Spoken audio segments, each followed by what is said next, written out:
2021년 10월 24일 주일 예배를 하나님께 올려드립니다. 너희는 여호와께 감사하며 그 이름을 불러 아뢰며 그 행사를 만민 중에 알게 할지어다. 그에게 노래하며 그를 찬양하며 그 모든 기사를 말할지어다.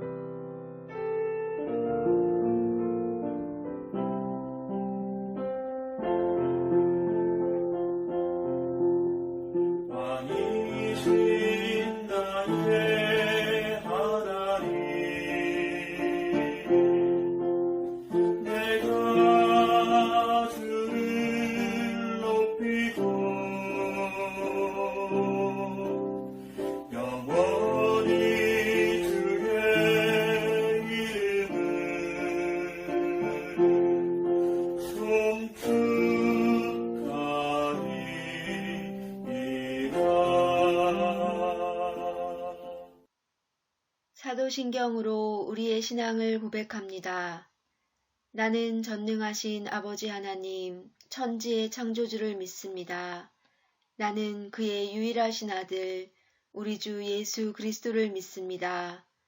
그는 성령으로 잉태되어 동정녀 마리아에게서 나시고 본디오 빌라도에게 고난을 받아 십자가에 못 박혀 죽으시고 장사된 지 사흘 만에 죽은 자 가운데서 다시 살아나셨으며 하늘에 오르시어 전능하신 아버지 하나님 우편에 앉아 계시다가 거기로부터 살아있는 자와 죽은 자를 심판하러 오십니다. 나는 성령을 믿으며 거룩한 공교회와 성도의 교제와 죄를 용서받는 것과 몸의 부활과 영생을 믿습니다. 아멘. 오늘 우리에게 주시는 하나님의 말씀은 마가복음 8장 29절에서 38절 말씀입니다. 34절과 35절을 봉독합니다. 무리와 제자들을 불러 이르시되 누구든지 나를 따라오려거든 자기를 부인하고 자기 십자가를 지고 나를 따를 것이니라. 누구든지 자기 목숨을 구원하고자 하면 잃을 것이요. 누구든지 나와 복음을 위하여 자기 목숨을 잃으면 구원하리라. 아멘. 샬롬. 이 시간 하나님을 예배하는 예배자로 선 우리 용사들을 축복하며 예배의 기쁨과 은혜가 가득하길 소망합니다.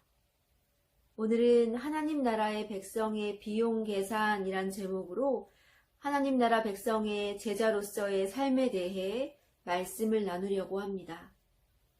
예수님을 주와 그리스도로 믿는 신자에게는 여러 가지 칭호가 있습니다. 예수님을 믿는다는 의미에서 신자, 예수 그리스도 안에서 이미 구별되어 하나님께 속한 자라는 의미에서는 성도, 하나님이 그리스도와 한 몸이 되게 하셔서 예배하도록 부르신 무리란 의미에서는 교회, 하나님의 통치를 받으며 살아간다는 의미에서는 하나님의 백성 등이 바로 그것입니다. 그리고 이 시간 함께 주목해 보고자 하는 칭호가 하나 더 있는데요. 바로 제자입니다. 성경에서 제자는 스승이신 예수님의 말씀과 삶을 그대로 따르는 사람들을 말합니다.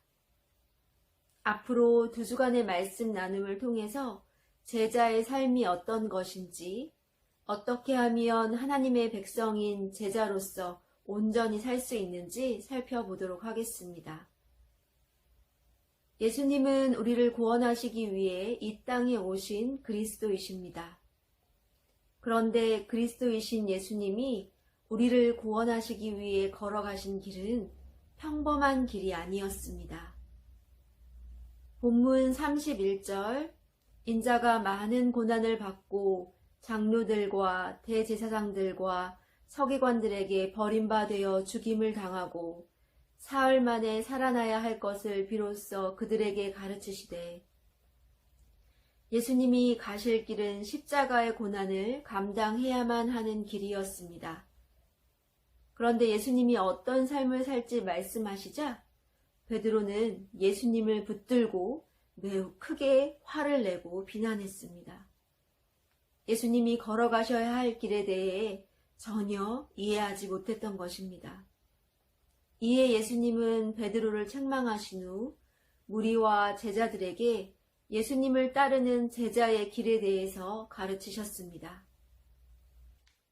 본문 34절에서 예수님은 제자들에게 누구든지 나를 따라오려거든 자기를 부인하고 자기 십자가를 지고 나를 따를 것이니라고 말씀하셨습니다. 이것이 참된 제자가 되는 길이라고 말씀하신 것입니다. 자기를 부인하고 자기 십자가를 지고 예수님을 따르는 길을 우리는 십자가의 길이라고 부릅니다. 이 십자가의 길은 하나님 나라에서 주님의 뜻에만 순종하며 살아가는 하나님의 백성이 걸어가는 길입니다. 자기 십자가를 진다는 것은 우리가 흔히 농담투로 말하는 의미의, 즉 사소한 고난을 빗대어 저것은 내 십자가야 라고 말하는 그런 상투적인 의미가 아닙니다. 자기 십자가는 자기가 달려 처형당할 그 십자가를 가리킵니다. 예수님도 그러했듯이 십자가형을 선고받은 제수는 자기가 달려 죽을 십자가를 메고 처형 장소까지 가야 했습니다. 그리고 자기가 메고 온 십자가에 못 박혀 죽었습니다. 이것이 자기 십자가를 지고 간다는 말의 참된 의미입니다. 그러므로 예수님은 제자들에게 예수님을 따르는 삶은 죽음까지도 감수해야 하는 고난의 길이라는 것을 말씀하신 셈입니다. 예수님을 따라가면 부와 명예와 권력을 갖는 것이 아니라 오히려 예수님이 십자가 처형을 당하셨듯이 고난을 당한다는 말입니다. 이것이 우리를 구원하기 위해서 예수 그리스도가 택하신 십자가의 길이요. 이제 예수님의 제자인 우리도 따라가야 할 길입니다. 분명 이것은 예수님을 따르는 삶에 고난만 있다는 의미는 아닙니다. 지금까지 살펴보았듯이 신자의 삶은 복되고 은혜가 풍성한 삶입니다. 그리고 평강과 기쁨이 지배하는 삶입니다. 이것은 하나님이 믿는 자들에게 주신 복입니다. 그러나 우리가 예수님의 뜻과 가르침을 대적하는 세상의 문화와 정신, 그리고 삶의 방식에 기준을 두지 않고 예수님을 따라 살기로 작정했다면, 즉 제자가 되기 위해서는 우리에게 있을 고난에 대해서도 미리 생각해 보아야 합니다. 성경은 이것을 비용 계산이라고 합니다. 로마서 8장 17절, 자녀이면 또한 상속자, 곧 하나님의 상속자요, 그리스도와 함께한 상속자니 우리가 그와 함께 영광을 받기 위하여 고난도 함께 받아야 할 것이니라. 물론 믿을 때 이런 계산 없이 은혜로 믿는 사람도 있습니다. 그러나 어느 누구도 이 비용 계산을 피해갈 수는 없습니다. 왜냐하면 비용 계산을 통해 앞으로 있을 고난과 희생에 대비하고 그 믿음을 담대히 해야 하기 때문입니다. 고난과 희생이라는 말이 좀 막연하게 다가오기도 하는데요. 이는 믿는 자로서 감당해야 하는 박해, 손해, 억울함, 관계에서 오는 갈등, 실패 등을 생각하면 좀 쉬울 것 같습니다.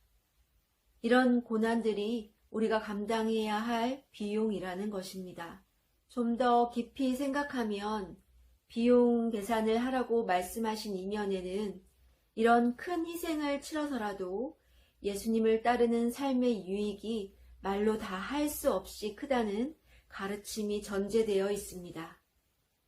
예수 그리스도를 믿고 제자로 따르는 자들에게 약속하신 영생과 복과 하나님 나라는 어떤 희생을 감수하고서라도 얻을 가치가 있다는 것입니다.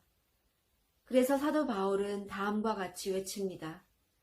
생각하건대 현재의 고난은 장차 우리에게 나타날 영광과 비교할 수 없도다.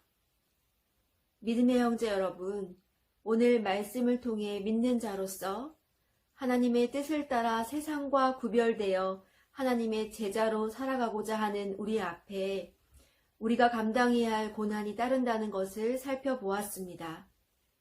하지만 희망이 되는 것은 우리가 고난을 잘 감당할 때 더 굳건한 믿음 앞에 설 수 있으며 우리에게 주어지는 영생과 복은 그와 비교도 할 수 없다는 것입니다. 모두 다른 모습이지만 저와 여러분 앞에는 믿는 자로서 감당해야 할 고난이 있습니다.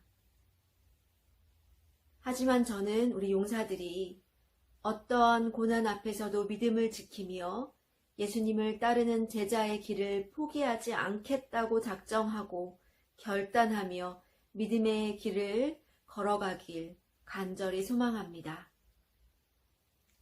다음 설교를 통해서는 어려운 고난이 오면 어떻게 우리가 그것을 감당해야 하는지, 또 어떻게 끝까지 믿음을 지키고 인내하며 영광의 자리까지 나아갈 수 있는지 말씀을 통해서 살펴보도록 하겠습니다. 그리고 내일부터 호국 훈련이 진행된다고 들었습니다.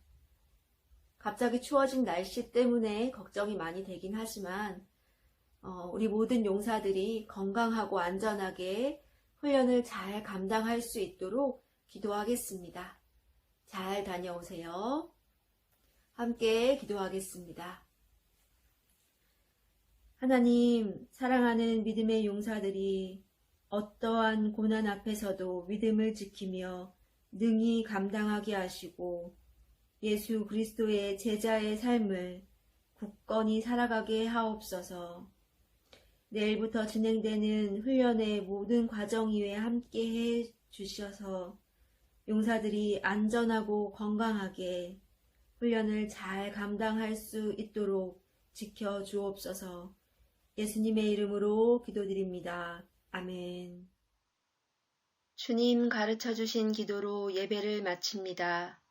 하늘에 계신 우리 아버지여, 이름이 거룩히 여김을 받으시오며 나라가 임하시오며 뜻이 하늘에서 이루어진 것 같이 땅에서도 이루어지이다. 오늘 우리에게 일용할 양식을 주시옵고 우리가 우리에게 죄 지은 자를 사하여 준 것 같이 우리 죄를 사하여 주시옵고 우리를 시험에 들게 하지 마시옵고 다만 악에서 구하옵소서. 나라와 권세와 영광이 아버지께 영원히 있사옵니다. 아멘.